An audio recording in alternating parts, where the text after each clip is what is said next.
Happy Tulip Tuesday. This is the day we share timely tips for the tulip tribe. Today, working with cold glue. In many of my videos, you see me use the cup. That way I can just set the lid right down inside, not lose it. Another way is to look outside of the flower world. Think about your personal grooming. And I found a toothpaste holder.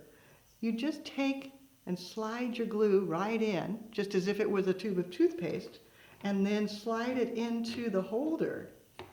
Position it, and that way as you use it, you can just roll the key down to where you can use it to the very bitter end.